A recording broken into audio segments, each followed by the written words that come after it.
Fangs are already in the air, aimed at the mongoose's eyes. The mongoose is a blur at ground level, teeth flashing, refusing to give the snake a stable target.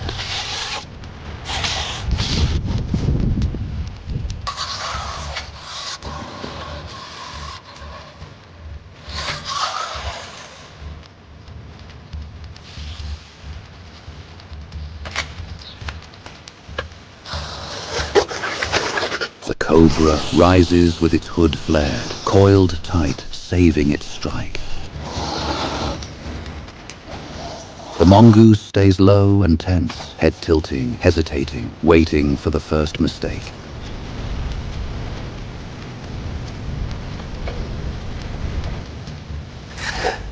They keep a blade-thin distance, just outside striking range, just close enough to threaten.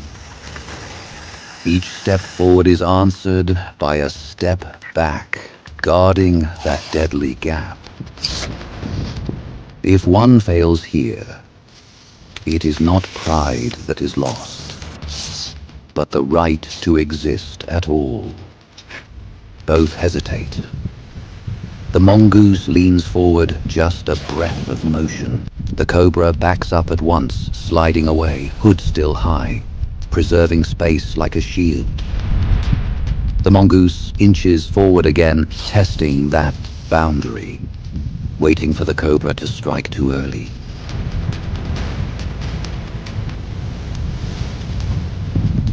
The mongoose breaks the stillness and lunges forward. Still half hesitating, testing the cobra with a first cautious attack. Now the cobra darts in again, trying to catch the muzzle on the return. But the mongoose doesn't give it the chance. They lock eyes, then the cobra launches. The mongoose hits all fours, sprints straight in, and snaps at the head. The rhythm changes. Hesitation is gone now. And the fight tightens into something harder. Faster, more desperate.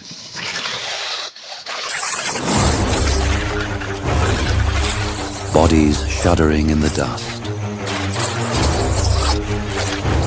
The cobra's coils whip in a frantic blur while the mongoose clings on. Tight, unyielding, determined not to be thrown.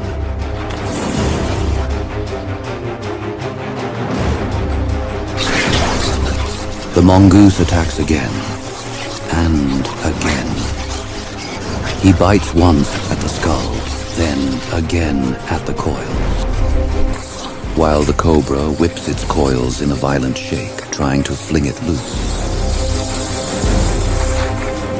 The mongoose keeps its eyes on the head, because to bite the body is to lose. Coils will wrap, weight will crush, and the fangs will find their mark. Both fight back, brutally and without pause.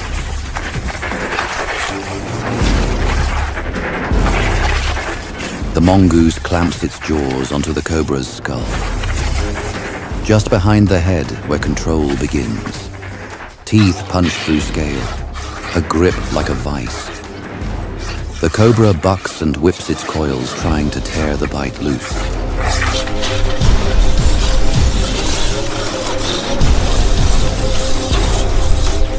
At last, the cobra lies half uncoiled, movements thinning, the body turning heavy.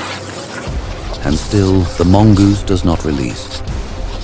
Jaws locked behind the head, biting again, harder, then harder still. Not rage, certainty, for no surprise of hidden breath of venom waiting in the fangs. Victorious after a fierce struggle, the mongoose stands over the cobra's motionless body, shaking its head in wary confirmation of death before settling in to eat its hard-won meal.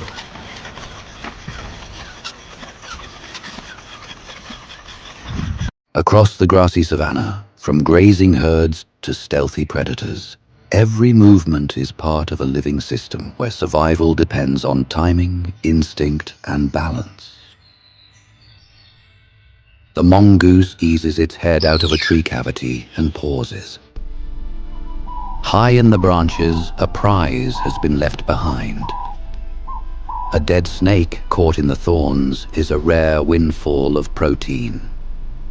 Scavenging can be safer than hunting, but it still demands caution. Even a dead snake can carry risk, hidden venom on the fangs or other predators drawn to the same easy meal. The mongoose must rely on explosive vertical leaps to claim the meal. It springs upward, trying to catch the body with its teeth. Each leap costs energy, and repeated effort can push a small animal toward overheating. The mongoose jumps and catches only the snake's head, then loses it again. A dangling carcass swings like a pendulum, and each miss wastes energy and time. It bites and tugs, but the body slips away with every sway. Teeth can grip scales, yet traction is poor when there's nothing to brace against. It repositions beneath the branch and tries again, timing the leap to the swing. Small predators often rely on quick adjustments, not brute force to solve a problem.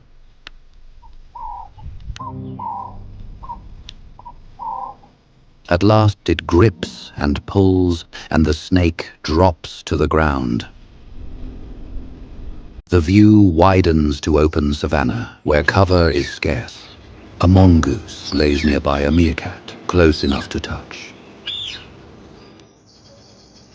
Within the mongoose troop, the work of parenting is shared. Nursing females provide communal care for the newest members of the group, and the pup's best chance is often the safety of the group, not a single mother. Meerkats, close relatives, live in highly organized social structures. They are among the most vigilant of all savanna residents. Many mongoose species live socially, and the group's combined senses spot food and threat sooner than any one animal. In some species, births can be synchronized, so no single pup is singled out by predators. A mongoose group fans out to dig, foreclaws cutting into hard ground. Most of the catch is small, beetle larvae, termites, and other hidden insects, found by smell and persistence. In the heat of the afternoon, a lion rests in the shade, even if the predator is currently inactive. But danger is never far away. In the presence of a predator, the mongooses freeze, heads up, bodies angled toward cover. They rely on constant scanning, and a single alarm sharpens the attention of the whole group. The mongooses' slender bodies and short legs allow them to move quickly through dense vegetation and burrows. Most species feed on insects, small vertebrates, and eggs. But many also scavenge or eat fruit. They have strong, curved claws for digging and for tearing open insect nests or soil shelters. A keen sense of smell guides them to prey hidden underground.